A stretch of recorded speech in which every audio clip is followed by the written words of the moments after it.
സമാധാനിപ്പിക്കുകയും ധൈര്യപ്പെടുത്തുകയും ചെയ്യുന്ന പിതാവാം ദൈവമേ, ഞങ്ങൾ നിന്നോട് അപേക്ഷിക്കുന്നു. അനീതിയുടെ എല്ലാ മാലിന്യത്തിൽ നിന്നും പാപത്തിന്റെ എല്ലാ അശുദ്ധിയിൽ നിന്നും നീ ഞങ്ങളെ വെടിപ്പാക്കണമേ. ഞങ്ങളുടെ പാപങ്ങൾക്ക് വേണ്ടി ഞങ്ങൾ നിനക്കർപ്പിക്കുന്ന ഈ കുർബാന അംഗീകരിക്കുകയും ചെയ്യണമേ. ഞങ്ങൾ ഏകസ്വരത്തിൽ നിന്നെ വിളിച്ചുകൊണ്ട് സ്വർഗസ്ഥനായ ഞങ്ങളുടെ പിതാവേ എന്ന് വിളിച്ച് പ്രാർത്ഥിക്കുന്നു.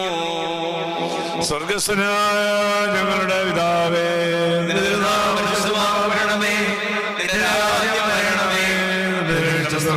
പോലെ ഭൂമിയിലുമാകണമേ. ഞങ്ങൾക്ക് ആവശ്യമുള്ള